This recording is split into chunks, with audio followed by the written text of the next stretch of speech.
Hello friends, मैं हूं Diksha. Welcome to ओजेन एकेडमी। आज हम स्टार्ट करेंगे क्लास 10 साइंस का चैप्टर नंबर 8 जिसका नाम है हेरिडिटी।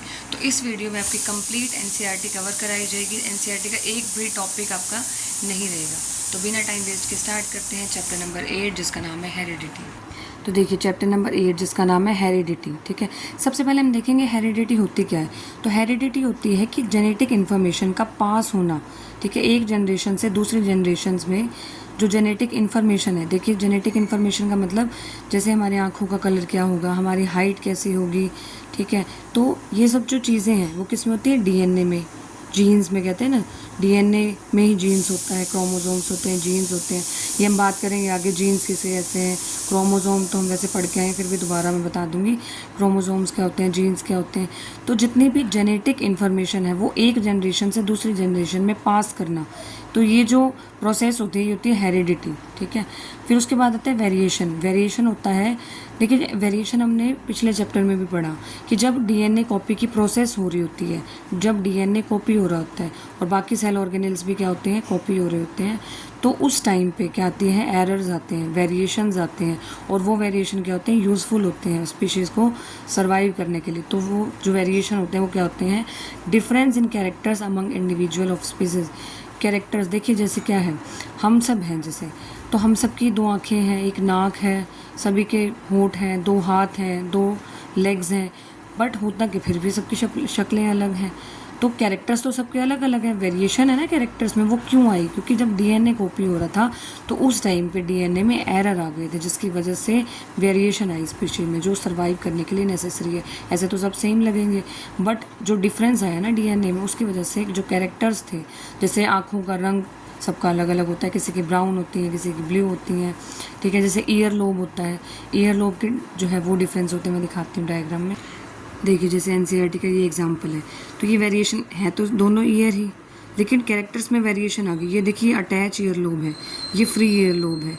तो कुछ पर्सन्स का ये होता है, कुछ पर्सन्स का अटैच ईयर लोब होता है। वो क्यों होता है, क्योंकि जब डीएनए कॉपी प्रोसेस हो रही थी उस टाइम पे डीएनए में वेरिएशंस आ गए थे, और उन वेरिएशन की वजह से ये कैरेक्टर्स जो होते हैं वो भी इनमें डिफरेंस आ जाता है। तो इन्हें बोलते हैं variation, difference in characters. Characters जैसे ये ईयर की शेप है, ऐसे आईज़ का कलर हो गया, हाइट होगी, हाइट सबकी अलग अलग होती है। तो ये कैरेक्टर्स में डिफरेंस आना, ये होता है वेरिएशन। तो आई थिंक आपको वेरिएशन अब अच्छे से समझ में आ गया होगा। तो difference in characters among the individuals of species called variations. जैसे आई का कलर है सबका अलग होता है, ईयर लोब है। फिर आता है जेनेटिक्स। जेनेटिक्स क्या होती है, it is a branch of biology. ये बायोलॉजी की ऐसी ब्रांच है जो स्टडी करती है हेरिडिटी और वेरिएशन से। देखिए इस चैप्टर में जिस वे से आपको पढ़ाना चाहिए, एनसीईआरटी आप प्रॉपर पढ़ने बैठोगे आपको ये चैप्टर नहीं समझ में आ सकता। सबसे पहले आपको टर्मिनोलॉजी समझनी होगी कि ये होता क्या क्या है, फिर आपको जो है चैप्टर की लैंग्वेज समझ में आएगी। बहुत ही इजी वे में आप एक बार वीडियो कंप्लीट देखिए, बहुत इजी वे में जो है सब कुछ यहाँ बताया गया है, पूरी टर्मिनोलॉजी। अगर आप एनसीईआरटी ऐसे ही पढ़ेंगे तो आपको ऐसे समझ में नहीं आएगी। एक बार आप वीडियो कंप्लीट देखिए और फिर उसके बाद डिफरेंस देखना कि ऐसे ही एनसीईआरटी पढ़ते तो आपको समझ में नहीं आती। ठीक है, सबसे पहले तो हमने देख ली कि हेरिडिटी जो चैप्टर का नाम है, तो इस चैप्टर में जो एनसीईआरटी में डेफिनेशन ही नहीं बताई हुई, तो मुझे लगा पहले आपको डेफिनेशन बतानी चाहिए, फिर एनसीईआरटी में क्या इंट्रोडक्शन में दिया हुआ है फिर आपको वो बताया जाएगा। ठीक है, तो देखिए इंट्रोडक्शन में क्या बताया हुआ है कि जो रिप्रोडक्टिव प्रोसेसेस होती हैं, ठीक है, हमने ये पिछले चैप्टर में पढ़ा ना, रिप्रोडक्टिव प्रोसेसेस से क्या होता है, न्यू इंडिविजुअल्स फॉर्म होते हैं, ऑफस्प्रिंग्स फॉर्म होते हैं, दैट आर सिमिलर। अब देखो जो रिप्रोडक्टिव प्रोसेसेस से चाइल्ड बोर्न होता है, जो ऑफस्प्रिंग बनते हैं, इंडिविजुअल बनते हैं, वो सिमिलर लगते हैं लेकिन डिफरेंट भी तो होते हैं। हम सब ह्यूमन बींग हैं, सबकी 2 आँखें हैं, नाक है, सबके होंठ हैं, 2 हाथ हैं, 2 लेग्स हैं, तो बट है तो फिर भी डिफरेंस ना सब में। तो इस चैप्टर में वही बताया हुआ है। वो किस वजह से होता है, हेरिडिटी प्रोसेस की वजह से। जेनेटिक इन्फॉर्मेशन जो है वो पास ऑन होती है एक जनरेशन से दूसरे जनरेशन में। अब डीएनए कॉपी होता है, उसमें एरर्स होते हैं। तो नंबर ऑफ़ वेरिएशन जब रिप्रोडक्टिव प्रोसेसेस होती हैं उस टाइम पे क्या होता है, जाइगोट बना, ठीक है, फिर उसके बाद डीएनए बनेगा, फिर वेरिएशन होगी, तो नंबर ऑफ़ वेरिएशंस आती हैं और ये मैक्सिमाइज होती हैं अगर ये जो रिप्रोडक्टिव प्रोसेस है ये सेक्सुअल रिप्रोडक्शन से हो। सेक्सुअल रिप्रोडक्शन से जो वेरिएशंस आती हैं वो बहुत ज़्यादा आती हैं। ठीक है, तो इस चैप्टर में हम स्टडी करेंगे mechanism by which variations are created. ठीक है, कि वेरिएशंस जो क्रिएट हो रही हैं वो मैकेनिज़्म पढ़ेंगे और इनहेरिट कैसे हो रही हैं। इनहेरिट हम पढ़ेंगे कैसे होती है। नेक्स्ट टॉपिक है, बहुत ही सिंपल है बट एनसीईआरटी में थोड़ी सी लैंग्वेज जो है बताई हुई है ऐसे, accumulation of variation during reproduction. ठीक है, accumulation of variation during reproduction. अब बात करेंगे जो वेरिएशन वाला टॉपिक हमने रिप्रोडक्शन चैप्टर में बहुत अच्छे से पढ़ा है, बस इसमें जो है वही बात है, बस थोड़ी घुमा फिरा के। अब देखिए accumulation of variation during reproduction. अब होता क्या, देखो inheritance from previous generation provides both a common basic bodies design और सटल चेंजेस इन इट। इसका मतलब ये क्या होता है, देखो जब इनहेरिट करेक्टर्स पास ऑन होते हैं, जब रिप्रोडक्टिव प्रोसेसेस होती हैं, ठीक है, अब उस टाइम पे क्या होता है, जो चाइल्ड बोर्न होता है या इंडिविजुअल ऑफस्प्रिंग्स फॉर्म होते हैं, चाहे उनका जो बॉडी डिज़ाइन है वो बेसिक ही होगा, जैसे हम सबका बॉडी डिज़ाइन तो सेम ही है, बट फिर भी चेंजेस होते हैं इनमें। नेक्स्ट जनरेशन में ये बताया हुआ है कि हम सबका बॉडी डिज़ाइन सबका सेम है, फिर भी चेंजेस होते हैं हम सबके बॉडी में। तो second generation will have differences that they inherit from first generation. फिर ये बताया हुआ है कि जो सेकेंड जनरेशन है उसमें क्या होते हैं, कुछ डिफरेंस होते हैं फर्स्ट जनरेशन से, ठीक है, as well as newly created difference. If a single individual reproduces, अब देखो एसेक्सुअल रिप्रोडक्शन में क्या होता है, एक सिंगल इंडिविजुअल है वो रिप्रोड्यूस करके नए इंडिविजुअल फॉर्म करता है। जैसे कि एक बैक्टीरियम है वो डिवाइड किया, फिर उसके बाद 2 बैक्टीरिया बने, फिर डिवाइड करे 4 बैक्टीरिया बन जाएंगे, इस तरीके से, ठीक है। तो जब एसेक्सुअल रिप्रोडक्शन होता है उस टाइम पे बहुत कम वेरिएशंस आती हैं, क्योंकि एक सिंगल पेरेंट इन्वॉल्व है। तो एक सिंगल पेरेंट के डीएनए में जब कॉपी प्रोसेस होगी, उस टाइम पे एरर्स आएंगे सिर्फ एक पेरेंट में। लेकिन जब सेक्सुअल रिप्रोडक्शन होता है उस टाइम पे 2 पेरेंट्स इन्वॉल्व होते हैं, तो 2 पेरेंट्स का डीएनए जो है वो क्या करता है, कंबाइन होता है, फिर कॉपी होता है, तब अब 2 डीएनए में वेरिएशन आएंगे, तो वेरिएशन ऑब्वियसली ज़्यादा आएंगे। तो जब एसेक्सुअल रिप्रोडक्शन होता है, सिंगल पेरेंट इन्वॉल्व होता है, तो बहुत कम डिफरेंस आएंगे ड्यू टू स्मॉल जो डीएनए कॉपी था उसमें बहुत कम इनएक्यूरेसी आई। लेकिन अगर सेक्सुअल रिप्रोडक्शन होता है तो डाइवर्सिटी ज़्यादा आएगी ऑब्वियसली, क्योंकि डीएनए कॉपी में एरर्स ज़्यादा होंगे, क्योंकि 2 पेरेंट्स का डीएनए इन्वॉल्व होगा। तो depending on the nature of variation different individual would have different kind of advantages. देखिए ये हम एनसीईआरटी के एग्जांपल से समझते हैं। ये फर्स्ट जनरेशन है, ठीक है। अब फर्स्ट जनरेशन क्या करेगी, मान लो ये एसेक्सुअल रिप्रोडक्शन से रिप्रोड्यूस कर रहा है, ठीक है। जब ये एसेक्सुअल रिप्रोडक्शन से रिप्रोड्यूस कर रहा है, अब देखो उस टाइम पे क्या होगा, नए इंडिविजुअल फॉर्म होंगे। अब नए इंडिविजुअल फॉर्म हुए, अब देखिए क्या ये बिल्कुल सेम है, इनकी देखिए शेप बिल्कुल सिमिलर है, शेप आपको बिल्कुल सिमिलर दिखेगा, जैसे कलर आपको सेम दिख रहा है, बट फिर भी वेरिएशन है। देखिए यहाँ वेरिएशन आ गई, इस ऑर्गेनिज्म में यहाँ वेरिएशन आ गई, तो देखिए फिर भी क्या आ गई, वेरिएशन। ये वेरिएशन क्यों आई, क्योंकि जब एसेक्सुअल रिप्रोडक्शन से जब डीएनए कॉपी हो रहा था, पहले क्या हुआ, डीएनए कॉपी प्रोसेस होती है, डीएनए कॉपी जब हो रहा था तब एरर्स आए, इन एरर्स को बोलते हैं वेरिएशन, ठीक है। और उसके बाद एसेक्सुअल रिप्रोडक्शन हुआ, फिर उसके बाद जो है सेल डिवाइड किया और ये जो है नए इंडिविजुअल फॉर्म हो गए, ठीक है। एसेक्सुअल रिप्रोडक्शन से नए इंडिविजुअल फॉर्म हो गए, ठीक है। अब उसके बाद देखिए ये जो फर्दर रिप्रोड्यूस करेगा, फिर नए इंडिविजुअल फॉर्म करेगा। अब देखिए शेप तो सबकी सेम है, अब देखिए इसके यहाँ एक ये रेड था, यहाँ रेड था, बट यहाँ वेरिएशन आ गया। इस तरीके से इसमें देखें तो यहाँ वेरिएशन आ गया, यहाँ देखें तो कलर में वेरिएशन आ गया, इनके देखें ये सेम है बट यहाँ कलर में वेरिएशन आ गया। तो इस तरीके से जो रिप्रोडक्शन हो रहा है, ठीक है, तो यहाँ पे क्या हो रहा है, जब रिप्रोडक्शन होगा, रिप्रोडक्शन प्रोसेस में यहाँ पे चेंजेस क्यों आए, चेंजेस इसलिए आए क्योंकि जब डीएनए कॉपी हो रहा था उस टाइम पे क्या आई, वेरिएशन आई। इन वेरिएशन की वजह से जो कैरेक्टर्स आए वो अलग आए। अब समझेंगे इनहेरिटेड ट्रेड्स और एक्वायर्ड ट्रेड्स। ट्रेड्स क्या होते हैं, गुण होते हैं, ठीक है। एक जो हमारे गुण हमारे अंदर इनहेरिटेड होते हैं, एक एक्वायर किए जाते हैं, ठीक है। अब जैसे किसी का आई का कलर ब्राउन है, तो क्या ये हमने एक्वायर किया, क्या हमने कमाई है ये चीज़, क्या हमने थ्रू आउट द लाइफ ये चीज़ बनाई है, नहीं, वो इनहेरिट हुई है। और एक होते हैं हम टैटू बनवा लेते हैं, तो वो तो हमने एक्वायर किया ना, या वो अगर हमारे पेरेंट्स ने टैटू बनवाया तो हमारे इधर भी टैटू होगा, तो ऐसा नहीं होता, ये हमने एक्वायर किया है। तो एक होते हैं इनहेरिटेड ट्रेड्स, एक होते हैं एक्वायर्ड ट्रेड्स।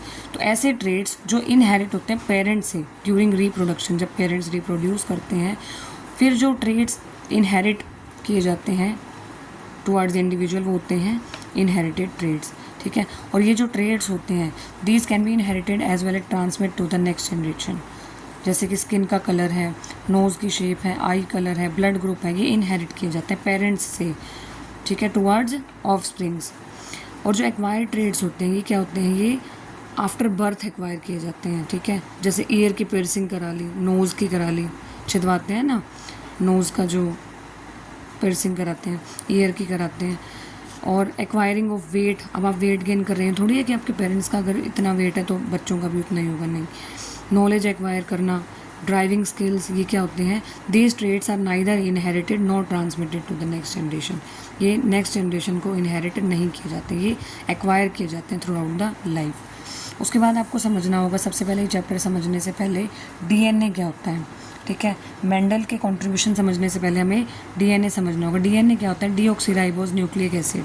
क्या होता है, डीऑक्सीराइबोज न्यूक्लिक एसिड, ठीक है। अब देखो डीएनए क्या होता है, डीएनए होता है double stranded thread like structure present in the nucleus.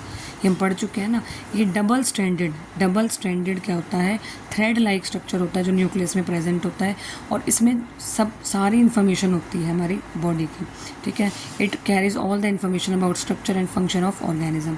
और ये जो डीएनए है ये पास होता है एक जनरेशन से दूसरी जनरेशन, पेरेंट्स से पास होता है इंडिविजुअल में, ऑफ स्प्रिंग्स में, ठीक है। तो ये हो गया डीएनए। इसकी लेंथ हमने पढ़ी थी ना पिछले चैप्टर में, 2.2 मीटर। जिसने पिछला चैप्टर नहीं देखा उसको अगला समझ में नहीं आएगा इतने अच्छे से, तो आप पिछले चैप्टर की वीडियो एक बार देख के आइए, प्लेलिस्ट में है, हाउ डू ऑर्गेनिजम्स रिप्रोड्यूस। तो अब देखिए, अब आता है जीन्स क्या होते हैं। देखो ये डीएनए होता है, डीएनए में क्या होती है, इन्फॉर्मेशन होती है कि हमारी आँखों का रंग कैसा होगा, नोज़ शेप कैसी होगी, हाइट कैसी होगी। सपोज डीएनए में ये वाला पार्ट बताता है, सपोज करना है कि ये आई कलर बताता है, और सपोज करना है ये वाला पार्ट बताता है नोज़ की शेप कैसी होगी, ये पार्ट बताता है हाइट कैसी होगी। तो ये जो पर्टिकुलर पार्ट है ना, ये पर्टिकुलर सेगमेंट है, इतना सेगमेंट, ये पर्टिकुलर सेगमेंट, इसे बोलते हैं जीन। तो जीन क्या होता है, सेगमेंट या डीएनए का वो पार्ट जिसके पास इंफॉर्मेशन होती है पर्टिकुलर कैरेक्टर की, पर्टिकुलर, जैसे कि ये आई कलर है, ये नोज़ शेप बताएगा, ये मान लो ये हाइट बताएगा। तो इस तरीके से ये क्या हो जाएंगे, जीन्स हो जाएंगे। तो ये क्या है, पार्ट्स ऑफ डीएनए या segments of DNA. There can be many genes on a single chromosome. अब देखिए क्रोमोसोम के बारे में हमने पढ़ा था, ये देखो ये पूरा सेल है, ये सेल की मेम्ब्रेन हो जाएगी, ये न्यूक्लियस है, न्यूक्लियस में क्या होता है, डीएनए। डीएनए जब इस तरीके से इस शेप में है ना, इस तरीके से ऐसे फैला हुआ है, तो ये होता है क्रोमैटिन। ये पिछले चैप्टर में बताया था मैंने, इस तरीके से होता है क्रोमैटिन। और देखिए जब सेल डिवाइड करता है, जब सेल डिवाइड करता है, अब क्रोमैटिन ये था, जब सेल ने डिवाइड नहीं किया था तब इस तरीके से क्रोमैटिन था। अब देखिए जब सेल ने डिवाइड किया, अब जो क्रोमैटिन है, डीएनए है, वो इस शेप में आया। अब देखिए जो डीएनए है वो इस शेप में आ गया। जब डीएनए इस शेप में आए तो इसे बोलते हैं क्रोमोसोम्स। क्रोमोसोम्स क्या होते हैं, देखो शेप का फ़र्क है, क्रोमोसोम्स भी डीएनए है, क्रोमैटिन भी डीएनए है। क्रोमैटिन है जब डीएनए इस शेप में हो, फैला हुआ हो, ठीक है, तो होता है क्रोमैटिन। लेकिन क्रोमोसोम्स क्या होते हैं, जब डीएनए इस शेप में आ जाए तो इसे बोल देते हैं क्रोमोसोम। उसके बाद देखिए हैप्लॉइड और डिप्लॉइड क्या होता है। हैप्लॉइड का अभी हमने क्रोमोसोम पढ़ा, ठीक है। अब देखिए अगर क्रोमोसोम की सिंगल कॉपी होती है, क्रोमोसोम की अगर सिंगल कॉपी हो, हर एक क्रोमोसोम एक ही हो मात्रा में, ठीक है, तो वो होता है हैप्लॉइड। लेकिन अगर क्रोमोसोम्स की दो कॉपी हो, क्रोमोसोम पढ़ा अभी हमने, क्रोमैटिन पढ़ा था, क्रोमोसोम पढ़ा था, तो जब क्रोमोसोम, हर एक क्रोमोसोम की एक ही कॉपी हो, देखो ये डिफरेंट क्रोमोसोम है, ये डिफरेंट क्रोमोसोम है, इनकी एक एक कॉपी है। यहाँ देखो इस टाइप के क्रोमोसोम दो हैं, इस टाइप के क्रोमोसोम दो हैं, तो यहाँ क्या होता है, हर एक क्रोमोसोम की दो कॉपी हो तो डिप्लॉइड, एक कॉपी हो तो हैप्लॉइड। और ये याद रखना स्पेशली कि जितने भी सेल्स होते हैं हमारी बॉडी में वो सभी डिप्लॉइड होते हैं, लेकिन एक सेक्स सेल्स जो होते हैं वो हैप्लॉइड होते हैं। ये हमने पढ़ा था मियोसिस की प्रोसेस में। देखो कैसे होते हैं मैं बताती हूँ। जितने भी सेल्स होते हैं ह्यूमन बॉडी में वो डिप्लॉइड होते हैं, एक्सेप्ट गैमीट्स। जो गैमीट्स होते हैं जैसे स्पर्म सेल है, एग सेल है, ठीक है, वो क्या होते हैं, वो हैप्लॉइड होते हैं, ठीक है। वो इसलिए हैप्लॉइड होते हैं, देखो वहाँ क्या होता है, एक क्रोमोसोम की एक कॉपी होती है। अगर देखो अगर जो सेक्स सेल है, गैमीट्स हैं, अगर उनकी दो कॉपी हो जाएंगी, ये हमने पढ़ा था ना, देखो हर सेल में कितने क्रोमोसोम्स होते हैं, 46 क्रोमोसोम्स, ठीक है। अब अगर सेक्स सेल्स में भी 46 क्रोमोसोम होंगे तो सेक्स सेल्स को तो कंबाइन करना होता है, वो 46 मिल जाते हैं और वो 92 क्रोमोसोम्स बना लेते हैं। मैंने बहुत अच्छे से एक्सप्लेन किया है पिछले चैप्टर में आप देख के आइए, हाउ डू ऑर्गेनिजम्स रिप्रोड्यूस। मैं फिर से बता देती हूँ, देखो जो सेक्स सेल्स होते हैं, गैमीट्स होते हैं, जो स्पर्म सेल है और ओवम है, ठीक है, अगर वो भी 46 क्रोमोसोम्स रखेंगे, जैसे कि और सेल रखते हैं, और सेल के पास, सबके पास 46 क्रोमोसोम्स होते हैं, लेकिन जो सेक्स सेल्स होते हैं उनके पास 23 क्रोमोसोम्स होते हैं। वो इसलिए होता है क्योंकि स्पर्म सेल और ओवम को कंबाइन करना होता है, और कंबाइन करने के बाद वो एक सेल बनाते हैं, और उस सेल को अगर देखो 23 फ्रॉम एग सेल आए क्रोमोसोम, और 23 क्रोमोसोम्स आए स्पर्म सेल से। अब उन दोनों को कंबाइन करना है तो कितने क्रोमोसोम्स हो गए? 46 क्रोमोसोम। तो वो मिल के क्या बना देंगे? 46 क्रोमोसोम। इसलिए जो एग सेल होता है और स्पर्म सेल होता है वो हैप्लॉइड सेल होते हैं, मतलब उनके पास क्या होते हैं? 23 क्रोमोसोम्स होते हैं, और हर एक क्रोमोसोम की एक सिंगल कॉपी होती है। इस तरीके से ऐसे करते करते 23 क्रोमोसोम होते हैं, और ये जो होते हैं, अब देखिए हर एक क्रोमोसोम जो है वो क्या है? 2 कॉपी हैं, और ऐसे करते करते इनके पास 46 होते हैं, और इनके पास ऐसे करते करते 23 होते हैं। तो मियोसिस प्रोसेस के से क्या होता है? जो स्पर्म सेल होते हैं और एग सेल होते हैं उनके पास 23 प्रोसेस होते हैं, 23 क्रोमोसोम्स होते हैं। हमने बहुत अच्छे से किया पिछले चैप्टर में। अब बात करेंगे एलील्स की। एलील क्या होता है? अब देखो, ये होता है, हमने जीन्स पढ़ा, जीन्स क्या होते हैं? जो एक पार्ट होता है डीएनए का एक पार्ट होता है, या एक सेगमेंट हमने बोला था, वो क्या होता है? जीन होता है। अब एलील क्या होता है? एलील क्या होता है? देखो, अब जीन्स होते हैं, जीन में भी तो वेरिएशन है ना, जीन्स में भी वेरिएशन है, मतलब एक जो प्रॉपर सेगमेंट है ना उसमें भी वेरिएशन होंगी, उन्हें बोलते हैं एलील्स। जैसे एग्जांपल के देखो, 2 और मोर पॉसिबल वर्जन्स या forms of gene that are located at specific location on a specific chromosome. जैसे कि देखो, यहाँ अगर हम बात करते हैं प्लांट की हाइट की, तो प्लांट की हाइट में देखो कैपिटल टी क्या बताता है हमें? ये स्पेसिफिक कैरेक्टर्स होते हैं। जो कैपिटल टी है वो क्या बताता है? प्लांट की टॉल हाइट को रिप्रेजेंट करता है। स्मॉल टी रिप्रेजेंट करता है किसको? शॉर्ट हाइट को रिप्रेजेंट करता है, ठीक है। कैपिटल टी शो करता है टॉल हाइट, और जो स्मॉल टी है वो स्मॉल हाइट शो करता है। तो जब ये कंबाइन होते हैं, वेरिएशन होती है, देखो टी, ठीक है, ये वेरिएशन होते हैं जीन्स की। जब ये वेरिएशन मिले, देखो क्या होता है? जो क्रोमोसोम है, देखो हमने क्या पढ़ा था, क्रोमोसोम की कॉपी होती है हर एक सेल में, सिर्फ एक्सेप्ट गैमीट्स। अभी हम इस सेल की बात कर रहे हैं, तो यहाँ क्या है? क्रोमोसोम की कॉपी है। देखो जो एक टाइप का है, यहाँ पे आपको रेड दिख रहा होगा, ये ब्लू है हमारे पास, तो ये जो है क्रोमोसोम की कॉपी है, मतलब एक जो क्रोमोसोम है, ठीक है, यहाँ क्या होगा? 2 कॉपीज़ होंगी उसकी। तो यहाँ पे जो हाइट है, मान लो सपोज करो हाइट है, तो उसकी भी क्या होगी? कॉपी होगी, ठीक है, लेकिन सर्टेन वेरिएशन के साथ। हमने ये भी पढ़ा था कि जब डीएनए कॉपी होती है तो वेरिएशन भी होती है। तो ये वेरिएशन की वजह से हमारे पास इस तरीके से आ जाता है, क्योंकि कॉपी होनी है डीएनए की, इसलिए ये जीन की वेरिएशन होती है। क्योंकि क्रोमोसोम्स की कॉपी होनी है इसलिए जीन्स की वेरिएशन आती है। जैसे हाइट के लिए ले रहे हैं तो क्रोमोसोम की कॉपी होनी है, लेकिन वेरिएशन भी आएंगे। अब ये सेम भी हो सकता है, ये डिफरेंट भी हो सकता है, कैपिटल टी भी हो सकता है, स्मॉल टी भी हो सकता है, कैपिटल टी स्मॉल टी भी हो सकता है। तो ये आपस में, ये टी और ये टी आपस में होते हैं एलील्स। एलील्स का मतलब होता है वेरिएशन या version form of a gene, ठीक है, जीन में वेरिएशंस होगी, ठीक है। अब देखिए, जो एलील्स होते हैं उसके 2 टाइप होते हैं, डोमिनेंट एलील्स और एक रिसेसिव एलील्स। डोमिनेंट एलील्स में क्या आते हैं? जो स्ट्रॉन्गर है, जैसे प्लांट की हाइट, जो कैपिटल टी है वो स्ट्रॉन्गर को रिप्रेजेंट करता है, स्मॉल टी जो है वीकर को रिप्रेजेंट करता है। तो ये जो है ये स्ट्रॉन्गर पार्ट है, डोमिनेंट एलील्स में आता है स्ट्रॉन्गर पार्ट, और रिसेसिव एलील्स में आता है वीकर पार्ट। इसको कैपिटल लेटर से शो करते हैं, इसको स्मॉल लेटर से शो करते हैं एलील्स को। अब ये एलील्स हैं, तो स्ट्रॉन्गर वाले पार्ट इसमें आ जाएंगे। स्ट्रॉन्गर क्या है? कैपिटल टी, मतलब जो डोमिनेंट है उसमें कैपिटल टी तो होना ही होना चाहिए, स्मॉल टी आ भी सकता है, नहीं भी आ सकता। लेकिन रिसेसिव एलील्स में क्या आते हैं? सिर्फ और सिर्फ वीकर आते हैं। तो वीकर में क्या आ जाएगा? जैसे हाइट की बात कर रहे हैं, प्लांट की हाइट की बात कर रहे हैं। अब जैसे मैंने बताया डोमिनेंट एलील्स में कैपिटल टी तो होना ही होना चाहिए, कैपिटल टी के साथ कैपिटल टी भी हो सकता है, कैपिटल टी के साथ स्मॉल टी भी हो सकता है। जब दोनों कैपिटल टी वाले क्रोमोसोम्स इकट्ठे हो जाएंगे तो उसे बोलते हैं होमोजाइगस डोमिनेंट कंडीशन। होमो का मतलब होता है सेम। जब एक कैपिटल टी हो क्रोमोसोम में, एक स्मॉल टी, ये हाइट को रिप्रेजेंट कर रहा है, ये टॉल हाइट, कैपिटल टी का मतलब टॉल हाइट, स्मॉल टी का मतलब स्मॉल हाइट। और जब डिफरेंट हो, जैसे कैपिटल टी और स्मॉल टी, तो डिफरेंट हो गए तो हेट्रोजाइगस कंडीशन, ये क्या हो जाएगी? Heterozygous condition. और यहाँ पे देखो रिसेसिव एलील में क्या होता है? वीकर, स्मॉल लेटर से रिप्रेजेंट करते हैं, और ये सिर्फ होमोजाइगस कंडीशन में होते हैं, दोनों स्मॉल टी होते हैं इसमें, दोनों क्रोमोसोम्स जो हैं वो जैसे स्मॉल टी में हो गए, ठीक है। मतलब कैपिटल, यहाँ पे कैपिटल लेटर जो होना ही होना चाहिए, यहाँ पे स्मॉल लेटर होगा, यहाँ कैपिटल नहीं होगा। तो ये हो गया रिसेसिव अलील। आई होप समझ में आ गया होगा। अलील होते हैं, देखो क्रोमोसोम है, क्रोमोसोम की कॉपी होनी होती है, तो मतलब यहाँ पे यहाँ पे क्या आएंगे, 2 क्रोमोसोम्स। अब उनमें वेरिएशन भी हो सकती है, वो सेम भी हो सकते हैं, तो ये दोनों आपस में क्या कहलाएंगे, एलील्स कहलाएंगे। ये क्या होते हैं, वेरिएशन ऑफ जीन। अब जो जीन होती है उसमें भी तो वेरिएशन होता है ना, तो होते हैं एलील्स, ठीक है। तो 2 और मोर पॉसिबल फॉर्म।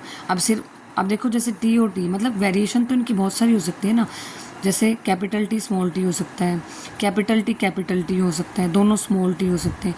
तो ये जो पॉसिबल वेरिएशंस हैं, जो एक पर्टिकुलर लोकेशन पे जो वेरिएशन होती है ना स्पेसिफिक क्रोमोसोम की, ये होते हैं एलील्स।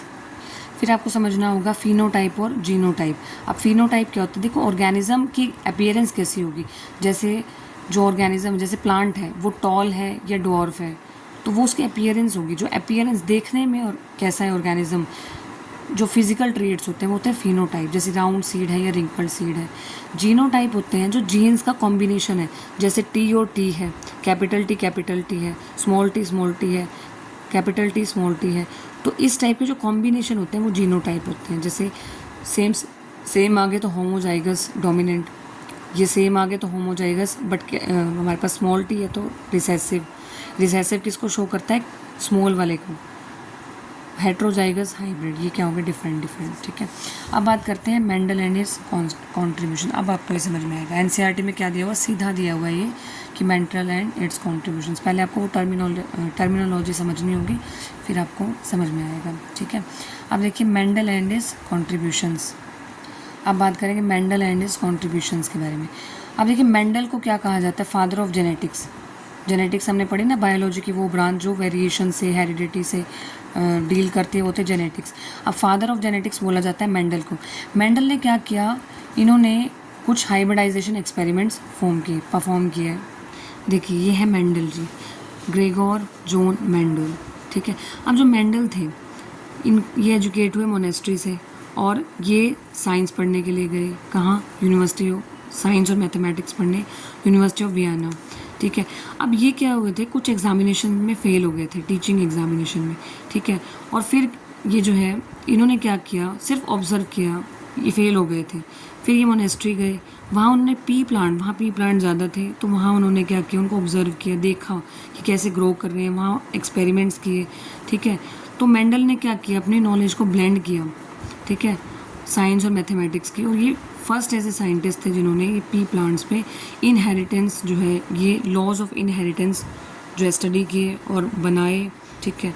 तो ये हैं ग्रेगोर जॉन मेंडल, ठीक है। ये अब देखिए मेंडल और उनके कंट्रीब्यूशन।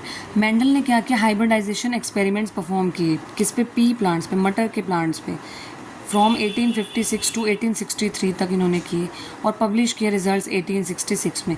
अब उनके वर्क ने एक्सप्लेन किया कि जो ट्रेड्स है, जो गुण हैं, वो इनहेरिट कैसे किए जा रहे हैं एक जनरेशन से दूसरी जनरेशन में, उनका रीज़न क्या है। और फिर उनके बाद उन्होंने प्रपोज किए कुछ लॉ ऑफ इनहेरिटेंस, ठीक है। मेंडल ने यूज़ किए number of contrasting visible characters of garden peas, जैसे राउंड और रिंकल्ड सीड्स के बारे में बात की, टॉल और शॉर्ट प्लांट्स के बारे में बात की, वाइट और वॉयलेट फ्लावर्स के बारे में बात की। इस तरीके से बहुत सारे कैरेक्टर्स को उन्होंने स्टडी किया, ठीक है। अब देखिए सबसे पहले बात करते हैं मोनोहाइब्रिड क्रॉस की। क्रॉस का मतलब समझते हैं, हमने पिछले चैप्टर में पढ़ा है कि इसमें क्या होगा, रिप्रोडक्शन इन्वॉल्व होगा, क्रॉस कराना है, ठीक है। क्रॉस क्या होगा कि एक प्लांट और दूसरे प्लांट, मेल और फीमेल गैमेट्स का जो है क्रॉस कराया जाएगा, रिप्रोड्यूस कराया जाएगा, और फिर जो है नई जनरेशन फॉर्म होगी, ठीक है। अब मोनोहाइब्रिड क्रॉस का मतलब, मोनो का मतलब होता है एक सिंगल कैरेक्टर की यहाँ स्टडी करेंगे, मतलब अगर हम हाइट की बात कर रहे हैं तो हाइट की करेंगे, कलर की बात कर रहे हैं तो कलर की बात करेंगे, शेप ऑफ प्लांट की बात कर रहे हैं तो सिर्फ शेप की बात करेंगे। यहाँ हम एक कैरेक्टर को स्टडी कर रहे हैं, तो इनहेरिटेंस ऑफ वन कैरेक्टर, कि एक कैरेक्टर का कैसे इनहेरिटेंस हो रहा है, वो पास ऑन कैसे हो रहा है पेरेंट से और इंडिविजुअल में। एक कैरेक्टर की इनहेरिटेंस अगर हम पढ़ें तो वो होता है मोनोहाइब्रिड क्रॉस, जैसे कि हाइट या कलर एक ही लें। अब मेंडल ने क्या किया, पी प्लांट्स यानी कि मटर के पौधे लिए, अलग अलग कैरेक्टरिस्टिक्स के लिए। एक टॉल प्लांट लिया, एक शॉर्ट प्लांट लिया। अब उन्होंने क्या किया, टॉल प्लांट को और शॉर्ट प्लांट को क्रॉस करा दिया, रिप्रोड्यूस करा दिया। मतलब एक का जो, देखिए आपको डायग्राम से समझ में आएगा। मेंडल ने क्या किया, एक टॉल प्लांट लिया, एक शॉर्ट प्लांट लिया, टॉल प्लांट और शॉर्ट प्लांट को क्रॉस करा दिया। मतलब एक के जो पोलन ग्रेन्स हैं, पोलन ग्रेन्स जो है यहाँ पे दूसरे के पोलन ग्रेन से क्या करा दिए, यहाँ अटैच करा दिए। फिर उसके बाद यहाँ के जो पोलन ग्रेन्स हैं ओवरी तक जाएंगे, ओव्यूल्स तक जाएंगे, ठीक है। फर्दर जो है ओवम एग तक जाएंगे, रिप्रोड्यूस करेंगे और नए प्लांट्स फॉर्म होंगे। हमने पढ़ा था ना, ये पूरा प्रोसेस हम पढ़ के आए हैं। अब जो नए प्लांट्स हुए, मेंडल उन्हें देख के हैरान रह गया कि उन्हें ये लगा था कि अगर मैं एक बड़ा पौधा लूँ, एक छोटा पौधा लूँ, तो जितने भी इंडिविजुअल फॉर्म होंगे वो क्या होंगे, मीडियम हाइट के होंगे। लेकिन ऐसा तो हुआ नहीं। देखो एक टॉल है, एक शॉर्ट है, सारे के सारे यहाँ पर टॉल हैं। फिर उसने क्या किया, चलो अब ये देखते हैं। अब देखिए इस जनरेशन को देखिए, ये टॉल के जो, देखिए हमने पढ़ा था ना एलील्स को हम कैसे रिप्रेजेंट करते हैं। तो टॉल का जो एलील था उसको कैपिटल टी कैपिटल से रिप्रेजेंट करते हैं, क्योंकि क्रोमोसोम्स की कॉपी होती है, डीएनए कॉपी होती है, इसलिए दो से आप कहेंगे टॉल को सिर्फ टी दिखा देते, नहीं, क्योंकि क्रोमोसोम्स की कॉपी होती है, इसलिए कैपिटल टी कैपिटल से टी से टॉल को दिखाया हुआ है। शॉर्ट का जो एलील होता है वो टी होता है। उसके बाद देखिए अब जितने भी आए वो सारे टॉल थे, लेकिन जब उनका जो क्रोमोसोम कैरेक्टर दिखाया, एलील्स देखा, उनका था कैपिटल टी और स्मॉल टी। अब ये कैसे आए, और देखिए जो जनरेशन बनती है ये फर्स्ट जनरेशन है, F1 जनरेशन बोलते हैं। अब मेंडल ने किया क्या, अब ये जो F1 जनरेशन के जो प्लांट्स थे उनको लिया, F1 को F1 से इन दोनों प्लांट्स को आपस में क्रॉस करा दिया। मतलब इसके जो पोलन ग्रेन्स थे वो दूसरे पे जो है वो अटैच करा के, उसके बाद फर्दर जो है नए इंडिविजुअल फॉर्म होंगे, रिप्रोड्यूस करेंगे ना। अब इनका जब क्रॉस कराया, रिप्रोड्यूस कराया इनको आपस में, तो अब मेंडल क्या देखता है कि कुछ प्लांट्स क्या हैं, टॉल हैं। और देखो अगर 2 प्लांट लिए थे तो यहाँ पे 3 प्लांट क्या आए, सेम कैरेक्टर के आए, और 1 प्लांट क्या आया, शॉर्ट आया। 3 जो है टॉल प्लांट आए, 1 प्लांट टॉल है। अब जब F1 और F1 को क्रॉस कराया तो जो जनरेशन बनेगी वो F2 जनरेशन होगी। ये क्या है, F2 जनरेशन, ठीक है। अब देखिए ये जो करेक्टर से ये करेक्टर कैसे बना, ये अब हम देखेंगे। आप डायग्राम आपको आई थिंक ये समझ में आ गया होगा कि मेंडल ने कैसे एक्सपेरिमेंट किया। आप देखिए जैसे टॉल को शॉर्ट से क्रॉस कराया, कैपिटल टी को स्मॉल टी से, ठीक है। तो जितने भी ऑफस्प्रिंग्स हैं उनका ये वाला कैरेक्टर आया। अब देखिए ये हुआ कैसे, देखो सबसे पहले ये जो डीएनए है, जब ये गैमीट्स फॉर्म होते हैं, गैमीट्स में हमने क्या कहा था कि क्रोमोसोम नंबर अपने आप को हाफ कर लेते हैं। तो यहाँ पे 2 हैं तो 1 बना लेंगे। गैमीट्स में या तो कैपिटल टी ये वाला आएगा या ये वाला आएगा। इस तरीके से जो ये गैमीट्स बनेंगे उसमें स्मॉल टी ये वाला आएगा या स्मॉल टी ये वाला आएगा। ये समझ में आ रही है ना। ये डीएनए था, डीएनए में ये हमारे पास सिंपल सेल थे, ठीक है। जब गैमीट्स फॉर्म होते हैं तो क्रोमोसोम क्या करते हैं, सेक्स सेल्स में अपने आप को हाफ कर लेते हैं, हाफ कर लेते हैं। तो यहाँ पे या तो ये वाला आ सकता है या ये वाला टी आ सकता है, या ये वाला या ये वाला, ठीक है। अब होगा क्या, अब क्रॉस कराना है आपस में। क्रॉस कराने के बाद देखो ये टी इसके साथ भी कंबाइन हो सकता है, ये वाला टी इसके साथ भी कंबाइन हो सकता है, या फिर ये वाला टी इसके साथ भी कंबाइन हो सकता है, ये टी इसके साथ भी कंबाइन हो सकता है। तो कितने कॉम्बिनेशन बने, 4। कैपिटल टी स्मॉल टी के साथ कंबाइन कर सकता है, कैपिटल टी स्मॉल टी के साथ कंबाइन कर सकता है। तो यहाँ से इस तरीके से देखो capital T small T, capital T small T, यहाँ पे भी capital T small T, capital T small T. तो सब में एक ही टाइप का कैरेक्टर आ रहा है, कैपिटल टी और स्मॉल टी। तो इस टाइप का ऑफस्प्रिंग आएगा। अब हमें इसमें ये देखना है कि बड़ा कौन सा है। जो कैपिटल वाला है ना वो डोमिनेंट होता है, उस कैरेक्टर का जो है प्लांट होता है। तो यहाँ पे टॉल, कैपिटल टी डोमिनेंट है ना, तो टॉल कैरेक्टर का प्लांट होगा, ठीक है। अब इस तरीके से फिनोटाइप क्या रहा, फिनोटाइप क्या था, जो फिजिकली हम देख रहे हैं, फिजिकली प्लांट टॉल हुआ। अब जीनोटाइप देखेंगे, जीनोटाइप मतलब कॉम्बिनेशन ऑफ जीन्स। अब कॉम्बिनेशन ऑफ जीन्स देखेंगे, कॉम्बिनेशन में क्या है, कैपिटल टी और स्मॉल टी आ रहा है, ठीक है। तो वो हो जाएगा। फिर क्या किया था मेंडल ने, F1 और F1 को क्रॉस कराया था, यानी कि कैपिटल टी और स्मॉल टी। अब देखो यहाँ पे सिर्फ एक ही टाइप बना, कैपिटल टी और स्मॉल टी, सबको क्रॉस करा के। अब मेंडल ने क्या किया था, F1 को F1 के साथ क्रॉस कराया, यानी कि कैपिटल टी स्मॉल टी को क्रॉस कराना है, कैपिटल टी स्मॉल टी। अब गैमीट्स फॉर्म होंगे, गैमीट्स में ये टी भी आ सकता है, स्मॉल टी भी आ सकता है, कैपिटल टी स्मॉल टी। अब करना है क्या है, कैपिटल टी को कैपिटल टी के साथ ये भी आपस में पेयर बना सकते हैं, capital T small T pair बना सकते हैं, small T capital T pair बना सकते हैं, और स्मॉल टी पेयर बना सकते हैं। तो इस तरीके से 4 वेरिएशन आ गई। अब देखो इसमें क्या है, अब देखो यहाँ पे इधर भी देखो टॉल कैरेक्टर जो है यहाँ पे डोमिनेंट करेगा, यहाँ पे भी टॉल कैरेक्टर है, यहाँ पे भी टॉल कैरेक्टर है, लेकिन यहाँ देखो दोनों ही शॉर्ट हैं, तो यहाँ प्लांट क्या होगा, शॉर्ट। तो सिर्फ एक प्लांट शॉर्ट होगा, बाकी सारे क्या होंगे, टॉल होंगे। तो 1/4 यानी कि 4 में से एक है ना, तो 1/4 प्रोजेनी क्या होंगी, शॉर्ट होंगी। तो ये क्या इंडिकेट करता है कि बहुत टॉलनेस एंड शॉर्टनेस ट्रेट्स जो है इनहेरिटेड किए जा रहे हैं F1 प्लांट्स में। लेकिन दिख क्या रहा था, F1 में सिर्फ टॉलनेस दिख रही थी, लेकिन F2 में हमने देखा तो शॉर्टनेस भी दिख रही है। अब देखिए इस बॉक्स से जो है हम बना सकते हैं, ये बॉक्स हम पहले बनाते थे ना, यहाँ मेल कैरेक्टर ले लो, यहाँ फीमेल कैरेक्टर ले लेंगे। अब यहाँ लिखना होता है इस तरीके से। अब यहाँ क्या करना होता है, यहाँ एक तरफ ले लेंगे मेल कैरेक्टर से, एक ले लेंगे फीमेल। मतलब एक तरफ देखो जैसे इनको क्रॉस करा रहे हैं, जैसे इनको क्रॉस करा रहे हैं, एक साइड लिखेंगे हम ये वाला टी और ये वाला टी, ये टी और ये टी। दूसरी तरफ लिखेंगे जिससे क्रॉस करा रहे हैं, ये वाला टी और ये वाला टी। अब देखो ये आपस में कंबाइन होंगे, ये आपस में कंबाइन होंगे, ये आपस में कंबाइन होंगे और ये आपस में कंबाइन होंगे। जहाँ कैपिटल टी दिख जाए वो डोमिनेंट करेगा, कैपिटल टी वाले टॉल होंगे, जहाँ दोनों ही शॉर्ट हैं वो डवार्फ होंगे। फिनोटाइपिक रेशो क्या आ जाएगा, टॉल प्लांट और डवार्फ प्लांट। अब टॉल प्लांट कितने हैं, 1 2 3, डवार्फ कितने हैं, सिर्फ 1, ठीक है। और इनका जो परसेंटेज है वो कितना आ जाएगा, 75% और 25%। फिर जीनोटाइपिक रेशो कितना आ जाएगा, जीनोटाइपिक रेशो है टाइप्स बताने हैं इसमें, ठीक है, टाइप्स बताने हैं इसमें। जैसे capital T capital T, capital T small T, small T small T. अब कैपिटल टी का कितना रेशो है, एक ही है ना, ये इस तरह का। कैपिटल टी और स्मॉल टी वाले कितने प्लांट्स हैं, 2, स्मॉल टी वाले 1, ठीक है। तो इस तरीके से जीनोटाइप रेशो, इस तरीके से देखो एनसीईआरटी में एक और एग्जांपल दिया हुआ है। सबसे पहले मान लो ये 2 प्लांट्स हैं इस टाइप के, एक ऐसा है दूसरा ऐसा है, ठीक है। इनमें क्या कराई, फर्टिलाइजेशन कराई, फर्टिलाइजेशन के बाद F1 प्रोजेनी आई, ठीक है। तो प्लांट कैसा था, इस तरीके का। अब उसके बाद जब F1 को इसी के साथ इसी टाइप का एक और प्लांट लेके, ठीक है, एक और फ्लावर लेके उसके साथ क्या करा देंगे, क्रॉस करा देंगे, सेल्फ फर्टिलाइजेशन बोलते हैं इसे। तो अब जो प्रोजेनी इंडिविजुअल्स आए, ठीक है, वो इस टाइप के थे, ये F2 जनरेशन है। अब देखिए इस टाइप के जो फ्लावर्स हैं वो कितने हैं, 3 हैं, और इस टाइप का कितना है, 1, तो 3:1 आ जाएगा, ठीक है। अब पढ़ेंगे डाई हाइब्रिड क्रॉस।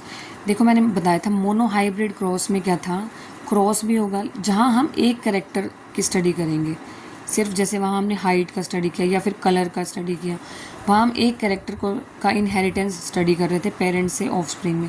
यहाँ 2 कैरेक्टर्स की बात करेंगे, 2 कैरेक्टर्स के इनहेरिटेंस की बात करेंगे एक ही टाइम पे, ठीक है। 10 बी plants showing 2 different characteristics rather than 1 are bred with each other, ठीक है। जैसे पेरेंट प्लांट है तो यहाँ 2 कैरेक्टरिस्टिक्स की बात करेंगे, जैसे प्योर टोल प्लांट, एक हमने एग्जाम्पल है, जैसे एक टोल प्लांट ले लिया और राउंड सीड्स, तो यहाँ पे टॉल और ड्वार्फ होगी एक कैरेक्टरिस्टिक्स, तो टॉल और शॉर्ट, एक होगी राउंड और रिंकल्ड, तो 2 कैरेक्टरिस्टिक्स है ना। एक कैरेक्टरिस्टिक्स तो हाइट की होगी, दूसरी राउंड और रिंकल यानी कि शेप की होगी, तो यहाँ 2 कैरेक्टरिस्टिक्स हम स्टडी कर रहे हैं। अब मेंडल ने क्या किया, टॉल प्लांट और राउंड, जो कि राउंड सीड्स वाला था, उसको क्रॉस कराया, मतलब रिप्रोड्यूस कराया किससे, प्योर शॉर्ट प्लांट और रिंकल्ड सीड्स वाले से। अब देखो टॉल प्लांट की जो कैरेक्टरिस्टिक्स है, प्योर टॉल है तो कैपिटल टी, राउंड सीड्स में जो ये रिप्रेजेंटेशन होती है क्रोमोसोम्स की होती है capital R. Pure short plant है तो स्मॉल टी, और रिंकल्ड को रिप्रेजेंट करते हैं स्मॉल आर से। अब देखो इन्हें आपस में क्रॉस कराने के तरीका मैंने बताया था कैसे होता है, ठीक है। क्रॉस कराने के लिए देखो सबसे पहले क्या होगा, ये डाई हाइब्रिड क्रॉस है, यहाँ पे सिंगल नहीं चलेगा। देखो सबसे पहले ये बॉक्स बनाने, इसे बोलते हैं पनेट स्क्वायर बॉक्स, ठीक है। अब क्योंकि 2 कैरेक्टरिस्टिक्स यहाँ स्टडी कर रहे हैं, अब यहाँ पे देखो 4 वाला बॉक्स बनाना है, ठीक है, 4 वाला, 1 2 3 4, यहाँ भी 4 कैरेक्टर, ये 4 आ जाए, यहाँ भी 1 2 3 4, इस तरीके से। अब देखो होगा क्या, अब जो गैमेट्स फॉर्मेशन होगी, अब गैमेट्स यहाँ पे सिंगल तो बनेगा नहीं, क्योंकि डाई हाइब्रिड क्रॉस है। गैमेट्स कैसा बनेगा, ये TR और ये TR इस तरीके से गैमेट्स बनेंगे, और ये TR और ये TR गैमेट्स बन गए। अब इन गैमेट्स को आपस में क्रॉस कराना है। सबसे पहले ये TR यहाँ लिया, ठीक है, उसके बाद इस TR को क्रॉस कराना है किससे, स्मॉल TR, फिर कैपिटल TR, फिर स्मॉल TR, इस तरीके से ऊपर भी TR, फिर ये स्मॉल TR, फिर कैपिटल TR, स्मॉल TR, क्योंकि इसको एक बार इससे क्रॉस कराना है फिर दूसरे से क्रॉस। देखो सबसे पहले F1 जनरेशन में, ये तो F2 जनरेशन की बात है, ये तो बाद की बात है। देखो सबसे पहले तो F1 जनरेशन की हम बात करेंगे। सबसे पहले गैमेट्स फॉर्म हुए, TR, ये TR, स्मॉल TR। अब देखो ये TR इसके साथ कंबाइन करेगा, तो देखो कैपिटल TR स्मॉल TR के साथ क्या करेगा, क्रॉस करेगा। तो जब जो एक टाइप की वेरिएशन है उनको इकट्ठी लिखेंगे। देखो कैपिटल T स्मॉल t इधर आ गया, कैपिटल R स्मॉल r इधर आ गया। अब यही जो है फिर इसके साथ करेगा, फिर ये जो है इसके साथ करेगा, ये जो है इस तरीके से हमारे पास 3 वेरिएशंस आ गए। आई होप समझ में आ गया होगा। Capital T small t R R, capital T small t R R। तो देखिए ये क्या आ गए, फिनोटाइप क्या आ जाएगा। अब देखो सारे ही कैसे आए, देखो सारे सेम है ना, capital T small t capital R small r, सारे सेम है। तो टॉल, तो कैपिटल T में से कैपिटल T क्या है, देखो इन दोनों में से ये T और ये T में से क्या है, कैपिटल T डोमिनेंट है, और इस R और इस R में कैपिटल वाला जो होता है डोमिनेंट कैरेक्टर होता है। तो डोमिनेंट क्या है इसमें, राउंड है, डोमिनेंट क्या है, टॉल। तो tall and round seed plants आएंगे, ठीक है। और जीनोटाइप रेशो सारे सेम ही है। तो T जीनोटाइप का मतलब होता है टाइप किस टाइप के हैं, ये सारे एक ही टाइप के हैं ना। तो capital T small t R और R। अब सेल्फिंग करानी है, मतलब F1 जनरेशन के F1 जनरेशन से ही करानी है। तो capital T small r capital R small r को क्रॉस कराना है, capital T small t capital R small r, इनसे क्या कराना है, आपस में क्रॉस कराना है, सेल्फ पोलिनेशन कराना है। अब यहाँ पे गैमेट्स फॉर्म होंगे। अब देखो गैमेट्स किस टाइप की फॉर्म होंगी। अब देखो गैमेट्स फॉर्म हो सकती हैं कैपिटल T R और कैपिटल T और स्मॉल r, इसका इसके साथ और इसका इसके साथ, फिर या फिर फॉर्म हो सकती हैं TR और TR, ये फॉर्म हो सकते हैं। सेम जो है यहाँ हो जाएगा। अब देखो हमारे पास यहाँ पे कितने कॉम्बिनेशंस आ गए। देखो TR, ये TR, फिर ये वाला TR और ये वाला TR, इस तरीके से ये 4 देखो एक पेरेंट के आ जाएंगे यहाँ पे, दूसरे पेरेंट के आ जाएंगे यहाँ पे। अब क्या कराना है, जस्ट इनको आपस में क्रॉस कराना है। क्रॉस में देखो TR और ये TR, अब लिखते कैसे इनको, एक टाइप के कैरेक्टर को एक साइड, दूसरे टाइप के कैरेक्टर को दूसरी टाइप। तो कैपिटल T R R आ जाएगा। यहाँ पे टॉल कैरेक्टर है, यहाँ पे राउंड कैरेक्टर है। इस तरीके से आप करते करते ये टेबल बना लेंगे। अगर हम एक कैरेक्टरिस्टिक्स देख रहे हैं, मतलब टॉल और राउंड कैरेक्टर वाले कौन कौन से हैं, तो टॉल राउंड वाले ये भी है, ये भी है। देखो जिसमें जो T है कैपिटल T वो डोमिनेंट हो और कैपिटल R डोमिनेंट हो, ऐसे कैरेक्टर्स अगर हम देखेंगे तो 9 कैरेक्टर्स आ जाएंगे टॉल और राउंड वाले। आई होप समझ में आ गया होगा। ये कैपिटल T और स्मॉल r, कैपिटल T और कैपिटल R ये कैरेक्टर मेन होने चाहिए, बाकी दूसरी साइड जो भी हैं वो हमने टिक कर रखे हैं जैसे मैंने यहाँ पे। तो टॉल और राउंड वाले 9 आ जाएंगे। इस तरीके से अगर हम टॉल और रिंकल्ड वाले देखेंगे, यानी कि कैपिटल T और स्मॉल r वाले मेन देखेंगे तो वो 3 आ जाएंगे। शॉर्ट और राउंड वाले 3 आ जाएंगे, शॉर्ट और रिंकल्ड वाले 1 आ जाएंगे। तो फिनोटाइपिक रेशो आ गया 9 3 3 1। अब जब आपने वो समझ लिया, अब आपको NCERT का ये एग्जाम्पल समझ में आएगा। अब मेंडल ने क्या किया, देखिए ये एक लिया प्लांट जो राउंड और ग्रीन है, राउंड का लिया जो यहाँ पे DNA होता है RR, और इसका ग्रीन का लिया YY। इस तरीके से रिंकल्ड, शेप रिंकल्ड है और कलर येलो है। तो शेप जो है रिंकल्ड है, रिंकल्ड को स्मॉल RR से रिप्रेजेंट करते हैं, येलो कलर को YY से। सबसे पहले इनको रिप्रोड्यूस कराया आपस में, तो F1 जनरेशन आई जो कि बनी राउंड और येलो। फिर क्या किया, राउंड और येलो का जो रेशो आया, जो DNA जो अलील आया RR, तो ये क्या आया RR और YY, तो ये राउंड और येलो आया। अब इनको आपस में क्रॉस करा दिया, सेल्फ क्रॉस, ठीक है, क्या बोलते हैं, सेल्फ पॉलिनेशन, सेल्फिंग भी बोल सकते हैं। तो इनको आपस में क्या कराया, क्रॉस करा दिया F1 और F1 का। फिर इस तरीके से जो है ये टेबल बन गई। अब देखो यहाँ से राउंड और येलो कितने हैं, 9 है, राउंड और ग्रीन कितने हैं, 3 हैं, रिंकल्ड और येलो कितने हैं, 3 हैं, रिंकल्ड और ग्रीन कितने हैं, 1, टोटल कितने हो गए, 6। फिनोटाइपिक रेशो आ गया 9 3 3 1। तो अब आपको जो है ये समझ में आया होगा टेबल कैसे बनानी है, ठीक है। ये कलर के वे में आपको बहुत अच्छे से बना रखा है। अब देखो, अब जो हर एक सेल है, अब यहाँ पे रीज़न बताए जाएंगे। देखो हर एक सेल की क्या होती हैं, क्रोमोसोम की 2 कॉपी होती हैं हर एक सेल में। एक मेल से आई, एक फीमेल पेरेंट से आई, और every germ cell will take 1 chromosome. अब जो जर्म सेल होते हैं, ठीक है, जो स्पर्म सेल, जो ओवम होते हैं, वो एक क्रोमोसोम लेते हैं हर एक पेयर से। अब ये मैटरनल से भी हो सकते हैं, पैटर्नल से भी होता है, जैसे मैंने बताया। देखो, जैसे हमने यहाँ देखा था, देखो जब इनके आपस में क्रॉस हुआ था तो गैमीट्स में क्या होगा, एक सिंगल होगी। अब वो सिंगल कोई भी हो सकती है, जैसे ये भी आ सकता है, ये भी आ सकता है, ये भी आ सकता है। ये जब आपस में क्रॉस होगी तो एक मेल पेरेंट से लेगा, एक फीमेल पेरेंट से होगा। तो मेल पेरेंट से क्या पता ये ले ले, फीमेल पेरेंट से ये ले ले, तो कुछ भी ले सकता है, ये कहने का। तो ये एक्सप्लेन किया हुआ है कि हर सेल के पास 2 कॉपी होती है क्रोमोसोम्स की, ठीक है। लेकिन जो जर्म सेल है वो क्या लेता है, एक क्रोमोसोम मेल पेरेंट से लेता है, और दूसरा जो जर्म सेल है वो फीमेल पेरेंट से एक क्रोमोसोम लेता है, ठीक है। और जब ये जर्म सेल्स कंबाइन करते हैं, ये रीस्टोर कर लेते हैं अपने नॉर्मल नंबर ऑफ क्रोमोसोम्स को। जब वो कंबाइन करते हैं तो उनके पास कितने 46 क्रोमोसोम्स हो जाते हैं ना। तो इस तरीके से तो हर एक जो पी प्लांट है must have 2 sets of all genes, 1 inherit from, एक इनहेरिट हो रही है पेरेंट से, मेल पेरेंट से, और दूसरी फीमेल पेरेंट से। तो each pea plant must have 2 sets of all genes, 1 inherited from each parent, and each germ cell must have only 1 gene set, ठीक है। अब आता है Mendel law of inheritance. Inheritance के लॉ हैं, सबसे पहला है लॉ ऑफ डोमिनेंस, ठीक है। When inherited pair of 2 alleles in heterozygous, जब हेट्रोजाइगस पेयर होता है तो एलील जो है वो एक्सप्रेस हो, जो एक्सप्रेस्ड करेक्टर होगा, जैसे टॉल करेक्टर हमें दिखा वो डोमिनेंट होगा, ठीक है। और जो दूसरा करेक्टर होगा वो रिसेसिव होगा। ये हमने पढ़ लिया ना, ये डोमिनेंट करेक्टर होता है, ये रिसेसिव करेक्टर होता है। फिर आता है लॉ ऑफ सेग्रीगेशन, ये होता है law of purity of gametes. ये होता है ड्यूरिंग द गैमीट फॉर्मेशन जो एलील्स होते हैं वो सेग्रीगेट किए जाते हैं सच दैट, देखो पेरेंट में अगर पेयर था तो जो गैमीट्स फॉर्म होंगे उनमें क्या होगा, हाफ नंबर हो जाएंगे मियोसिस प्रोसेस से, मतलब सेग्रीगेट हो जाएंगे एलील से। Alleles are segregated such that each gamete receive only 1 allele, तो गैमीट्स में सिर्फ एक एलील आएगा। फिर है लॉ ऑफ इंडिपेंडेंट असॉर्टमेंट।